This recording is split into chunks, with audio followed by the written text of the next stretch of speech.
دیا ان سیٹس کے خلاف، یہ واضح طور پر بات کلیئر ہے کہ ان سیٹوں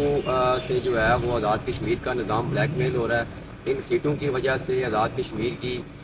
جو اسٹرکچر پالیٹکس ہے، جو اسمبلی کے اندر جو قانون سازی ہے یا اس کے جو اختیارات ہیں، وہ انڈرمائن جو ہے وہ آزاد کشمیر کے لوگوں کے ہو رہے ہیں۔ اس پر تو ریفرینڈم ہو چکا ہے۔ اب دیکھنا یہ ہے کہ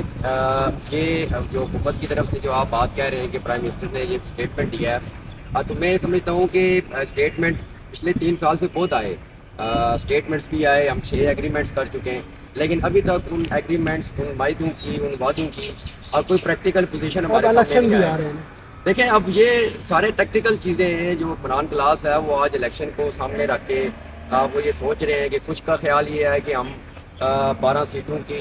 شمولیت میں الیکشن لڑیں اور پھر اپنی حکومت بنائیں، کچھ کا خیال یہ ہے جی کہ ان کو ختم کر کے، تو بیسیکلی مفادات ان کے وہی ہیں جو پرانے مفادات ہیں، لیکن ایک طرف حکمران طبقہ ہے اور دوسری طرف عوام ہے، اور ان 3 سالوں میں عوام جو ہے وہ جیتی ہے، اور انشاءاللہ جوائنٹ عوامی ایکشن کمیٹی پر لوگوں کا اعتماد ہے، اور انشاءاللہ ہم نے 9 جون کی کال دے رکھی ہے، ہم اس کی تیاری کے اندر ہیں۔ یہ جو ہم اہتمام حجت کر رہے ہیں وہ اس لیے کر رہے ہیں، جس طرح امجد صاحب نے فرمایا ہے کہ ہم کسی بھی طرح کا قیاس نہیں کریٹ کرنا چاہتے یا اس قیاس کو لوگوں کے اوپر نہیں ڈالنا چاہتے۔ اگر یہ چاہتے ہیں کہ مسئلے روڈوں کے اوپر حل ہوں تو ہم تیار ہیں، 9 جون کی تیاری ہے ہماری، تو انشاءاللہ ہم نکلیں گے، اور اگر ہمارے مطالبات منظور شدہ اور تسلیم شدہ مطالبات تسلیم نہیں ہوتے تو 9 جون انشاءاللہ۔